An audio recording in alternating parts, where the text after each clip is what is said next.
Did it get colder around here, or is it just me? Hey there everyone, hope you're having an absolutely magical day today. Today I'm going to discuss a topic that threw me off guard. I was, oh my gosh, so surprised by this one.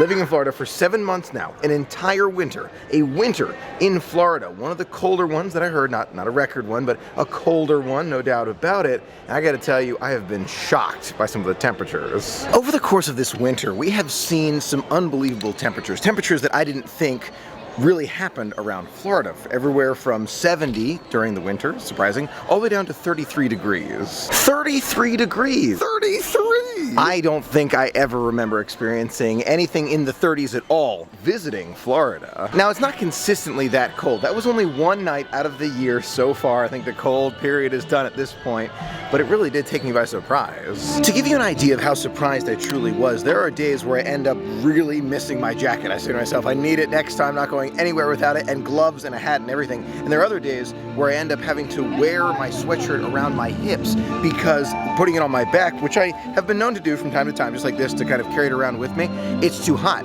It's already too hot for this. But by the time we get to maybe 6, 7, 8 p.m. tonight, it's going to be way too cold not to wear it. According to some of the weather records, some of the coldest it's ever been in the Orlando area, 28 degrees, January 18th, 2018, 35 in 2017, and it went down to 28 in 2010. That's as cold as it gets. So knowing that sometimes, rarely, but sometimes it can get below freezing in the Orlando area took me by total surprise. Now, it doesn't always feel like you need a jacket or a sweatshirt, and I totally understand that I have acclimated to the temperatures here in Florida. So now 50 degrees feels like it is absolutely frigid in the area. But when you're in the sunlight, it really does help, especially when there are no clouds around. When you're in the shade, however, it's a totally different story. Even in 60 degrees in the shade, or if it's overcast, it can be absolutely freezing. So same temperature, just different sunlight can really make a huge difference. So it goes to show, layers really help. Now, I know it's not just the locals who feel this way, because I know a lot of friends who are visiting from far away who really feel the same way. Colder sometimes here than in Maryland at times, where I'm originally from, which, yeah, again, shocking. Quickly want to show you that Space 220 restaurant, which I cannot wait to see open one day in the future. It should be soon, hopefully soon, crossing my fingers. I cannot wait for that one. Disney theming and restaurants, they go so well together. Now, along with the cold weather, the winter at Disney usually brings a lot of ride refurbishments, like here at Epcot and Test Track. Space Mountain is another good example. Gets refurbishments all the time. Usually it's this time of year that it happens. It's probably a smart idea too, because Test Track has an area outside, and if it's 50 degrees, you get my point. Now, this is an area I haven't seen yet. There's this Emporium, or the exit of Test Track, with that gift shop, and here's the Cool Wash where we had that slushie. It was really good. I want to try it again when it opens back up for that, hopefully soon. Cross your fingers. But this area no longer passable. We got that bush barrier right here, and the exit or entrance to what used to be Mouse Gear totally blocked off, at least for now. Now, this is new inside the Odyssey Center right here. Take a look. You can see that multi-level festival building coming to basically the middle of Epcot here. So amazing to see it all. There's 3 different levels on top, the second level, and then the ground level right there. There's even an escalator that I can see, an elevator, and a circular walkway. Now, one thing that has really thrown me is the difference in day and night at Disney. I'm telling you, 70 degrees during the day, and then it gets down to 48 degrees at night sometimes, which is shocking to me, blows my mind. Now, this is where a backpack or something like that would really come into play. It would help to have a backpack to store a jacket or a hat or gloves or whatever it is that is needed for cold temperatures, but I have not been bringing a backpack to Disney in the longest time. I only bring a backpack when I really need it for something. The reason is you go through security much faster, you're able to move around much faster, and it's less weight on you, so you're able to get those miles in a lot easier. So it really does vary depending on what you can do. I love going bagless at Disney, but I can totally understand how sometimes it's imperative to have that bag. Oh my gosh, I'm so excited about this. The future of Epcot, and I have a feeling, because when you look outside, it looks like there's more of those security kiosks that are being built right now, kind of to the right-hand side of the entrance. I believe that Epcot and the management here at Disney know that this is going to attract an enormous audience for years to come. I'm so excited. Now, my big question about the update to Epcot, and I think many of you may agree with this one, why is this separate building of Innovention still here? So you see, this one's gone, and it's actually being torn down outside right now. This one's gone, this one's still here. A couple friends told me that in the past, Disney has mentioned taking down both. Maybe the long-term plan is to take down both. But that, you know, kind of leads to the question, why not just do it all at once? Instead of kind of, you know, making it last longer, you can just kind of wipe it all out over the next 2 or 3 years, and then it's all done, and no more renovations need to be here. The reason for that is maybe it's just too much renovations for one time. That's my thought. That's my initial thought anyway. Too much renovations for one time. They got to kind of separate it out. By the way, on a small technical note, I have turned off the image stabilization on the on this camera. Somehow I feel like it was kind of making the image a little bit wonky. Let me know if you can tell the difference. I don't know if I can, seeing in the viewfinder here, but if you can, let me know. Speaking of all the construction that's happening, you think about the Mary Poppins attraction. I don't think we've seen much construction for that part yet.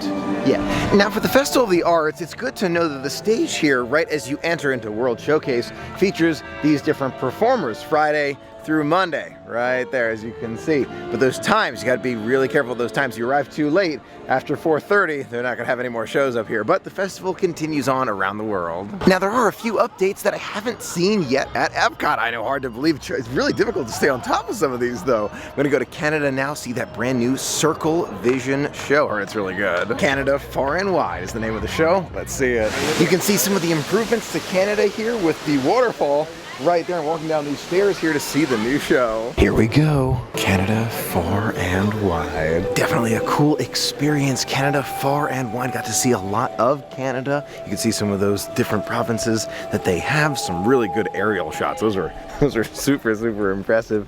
I liked it. I really did. Now it was pretty clear that it was all about visiting Canada. They want to inspire more people to come and visit Canada, which I think is nice and makes a lot of sense. But I love seeing those shots on the screen. Now Canada Far and Wide had a lot of snowy scenes, really did. And as I step out here, you can see daylight is changing to, you know, dusk now, or pre-dusk almost, and it's already getting colder. Goes to show very quickly in Florida switches over. Now speaking of things I have not seen or done yet that's new at Epcot, making my way to France right now to see that brand new Beauty and the Beast sing-along. Now there's no doubt the sing-alongs are made for kids, no doubt about it, but I'm looking forward to seeing kind of how they put it together. Here it is, the Beauty and the Beast sing-along, and I love how that next show is seen electronically. 4 minutes to go. As we walk in, you can see that French storytelling display right there. There's one for Cinderella, and you can see the glass slipper right there. Very cool to see, along with dresses and artwork and books.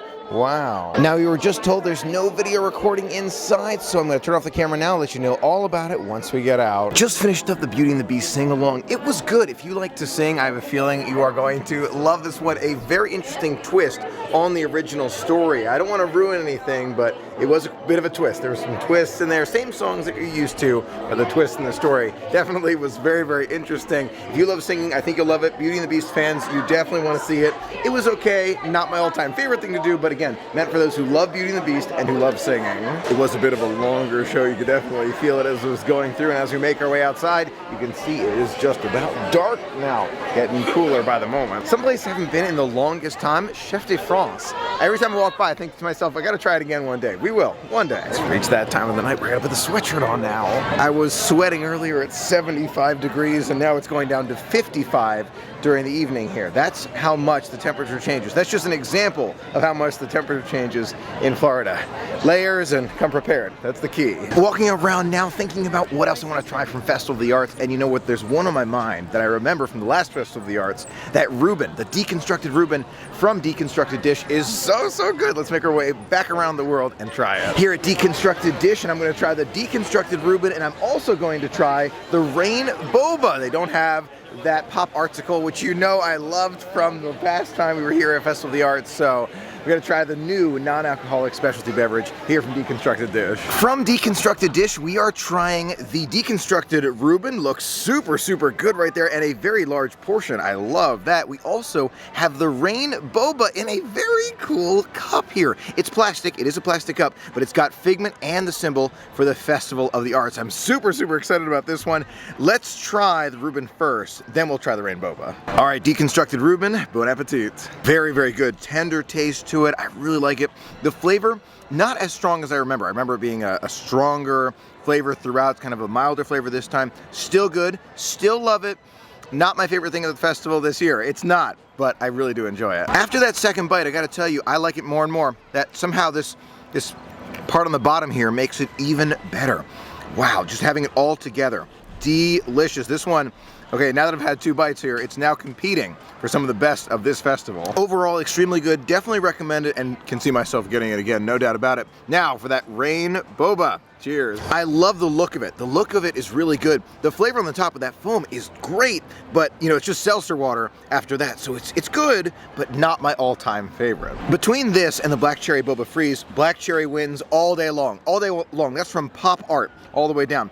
But it's not bad. I like that plastic cup. You know I'll be keeping it, and I gotta get to the boba balls right there on the bottom. Made it to the boba balls on the bottom of the rain boba, and the boba balls are great. I love the flavor of them. The same ones that they have at the Nice Blossom. Oh my gosh, so good. But the seltzer, it's like, it's good. It's not my all-time favorite, and the reality is it does not replace the Pop Artsicle. It does not. It does not. We need the Pop Artsicle back.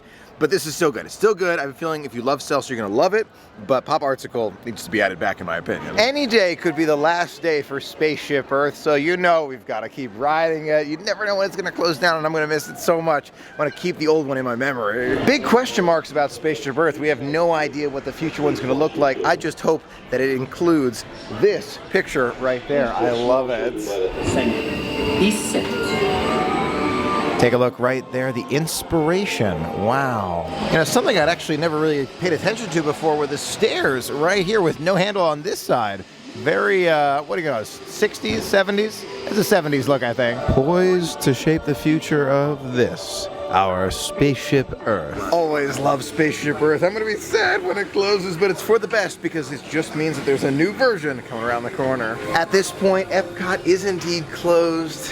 What a magical day. Magical. Now, many friends have asked me, Michael, has the magic worn off? Do you feel like it's not nearly as exciting anymore? And it's a very fair question. It really, really is. In my opinion, it is truly, truly magical. The magic has changed to a degree. To a degree, it definitely has. But it's not gone away. It hasn't been less magical to see Spaceship Earth as I leave for the night. It hasn't been, you know, less magical for me to say, you know what, I'm here at Magic Kingdom, I can just relax for a little bit. It's different. It is different. No doubt about it, but no less magical. And with that, our magical day has come to an end. Thanks so much for sharing in the magic with me today. It was so much fun sharing it all with you. Until next time, have a magical day.